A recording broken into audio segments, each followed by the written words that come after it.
Hey guys, this is Frog, and I just wanted to make a more casual video kind of talking about the 2025 Grammys, which happened last night, February 2nd. I just think it was a really interesting night for pop culture. I ended up making my first video about my music highlights from 2024, and a lot of those albums are actually albums that were awarded last night, so that's kind of why I wanted to do this video.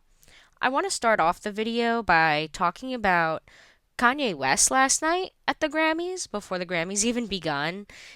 He arrived with his wife, who was not really wearing any clothes, and they both ended up being kicked out before the event even started. They were kicked out along with five other people because they weren't invited to begin with, which I don't like Kanye West. I'm really I think some of his older music is okay, but I think he's really gone off the deep end over the past few years, which is I feel like a lot of people I've seen have that opinion.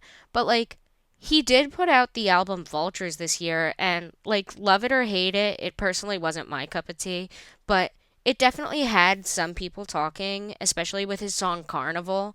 Um, Although you could really equate that to him using Taylor Swift's name in that song. But anyway, I just think it was interesting that he wasn't invited because of the release of that album. But I mean, who knows? It could be because of his attitude or because he kind of likes to make a show out of himself at award shows. Um, but yeah, him and his wife didn't even make it past the red carpet last night.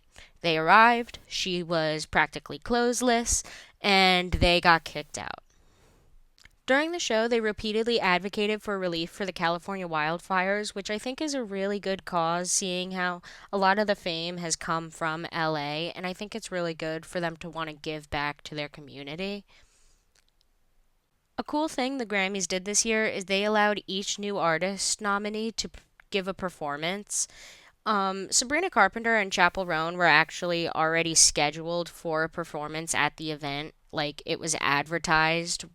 If you saw Grammys commercials this year, they advertised the fact that Sabrina Carpenter and Chappell Roan were going to perform this year, but they also ended up giving a surprise performance to Kronbin, Doechii, Teddy Swims, Shabuzi, Ray, and Benson Boone, all artists who kind of had a breakthrough this year. Sabrina ended up performing a mashup of her two singles, Espresso and Please Please Please, which she put a humorous twist on. Um, I the thing I kind of relate it to most is the Chicago musical, or it kind of reminds me of I Can Do It with a Broken Heart from the Eras tour. It just really gives vintage silent film, and I think it was really cool to see Sabrina play with that vibe. Like I said in my music highlights video, I really like the vintage aesthetic that Sabrina chooses to use.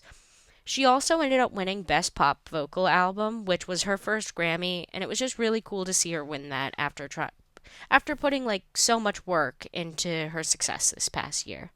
Chappell Roan ended up showing to the event because she was nominated for a few things, and before she even went inside, she was talking with an interviewer and ended up advocating for trans rights, which she followed up by doing a performance of her song Pink Pony Club. So I think it's really cool that Chappell decided to use her voice to cheer on the queer community given the political climate we're going through right now.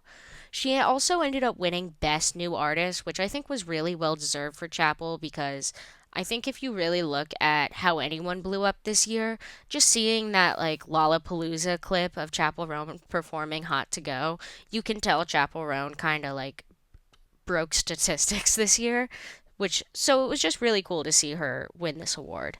When she went up and accepted the award, she stated that if she ever won a Grammy that she would stand up for developing artists to get livable wage and health care from their labels, which I think was really admirable, not only for Chappell Roan herself, but for everyone else in the room with her who probably wants the same thing. Doechii ended up winning Best Rap Album of the Year for her album Alligator Bites Never Heal, and she mentioned how she was the third woman ever to win this award since 1989 when it was created. She ended up performing a mashup of Catfish and her newest single, Denial is a River, and like honestly, Alligator Bites Never Heal really made Doechii the coolest woman in the room last night. Like, you could just feel it, seeing the reactions from people after her performance of her two songs. Like, she really was just the it girl last night, and it was so cool to see Doechii blossom into that after years of hard work. I forgot to mention that Doechii also ended up releasing a song called Nosebleeds after her Grammy wins last night. The song's pretty good and it has some references to like other pop culture moments like the Kanye West quote about I guess we'll never know. And I don't know. I really like the song and I think it's cool we got more content from Doechii after these wins. Lady Gaga and Bruno Mars put on a cover performance of California Dreamin' by the Mamas and Papas in honor of the LA wildfires, which was a really beautiful performance, and I think it really added to what they were trying to raise money for last night. Lady Gaga and Bruno Mars then went on to win Best Duo Performance for their song Die with a Smile, and Lady Gaga, in her acceptance speech, stood up for trans people and trans rights, which was also just really nice to see. Lady Gaga followed the Grammys with the release of a new single, Abracadabra, which I think is like a really cool song. Lady Gaga has been putting out a couple singles for her newest album that's supposed to come out this year. And I don't know, Abracadabra just really caught my eye like none of the others did. I want to say she released two other albums off the top of my head, or I'm sorry, two other singles off the top of my head. And yeah, I don't know. I just think Abracadabra really caught my eye the most out of all of them, and I'm real excited for her album Mayhem to come out this year. Kendrick Lamar was nominated for five different awards for Not Like Us last night, and he ended up winning all five of them. This included Record of the Year and Song of the Year, which was really cool to see him win.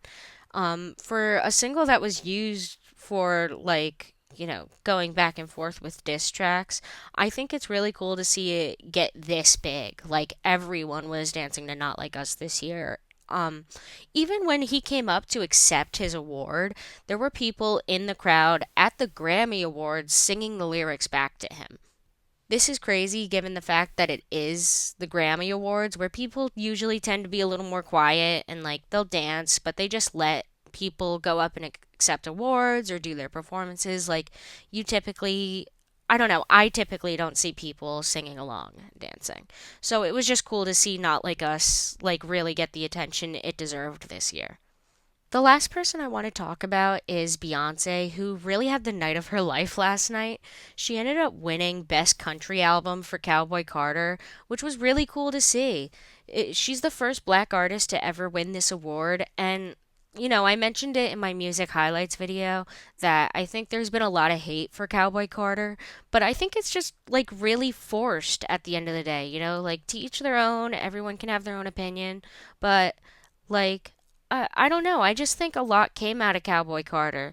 Like, Two Most Wanted blew up, 16 Carriages blew up, Texas Hold'em blew up, Levi Jeans, Ya Ya blew up. Like, a lot of different songs, like, kind of are everywhere. And it was just I don't know. I just think it's some of Beyonce's best work, which why it makes it even better that she ended up also winning Album of the Year.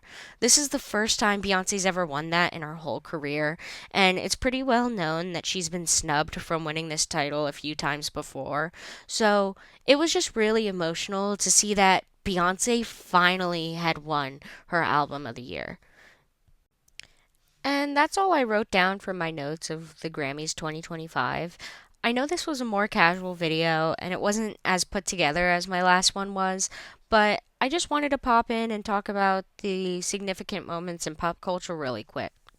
I kind of almost decided against making this video, but I felt pretty restless not putting my opinion in on artists that I really care about right now, like Doechii or Lady Gaga or Sabrina Carpenter.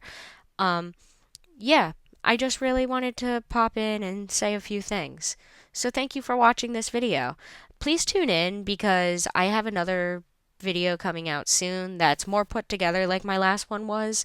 It's going to be a deep dive into the Gorillaz lore for their 25th anniversary. So if you like Gorillaz music, or if you for some reason ended up liking my content in the past two videos, then I'll have that out sometime within the next 2 weeks. So again, thank you for watching and putting some thought and time into what I had to say, and I will see you at the next video. This is Frog, signing off.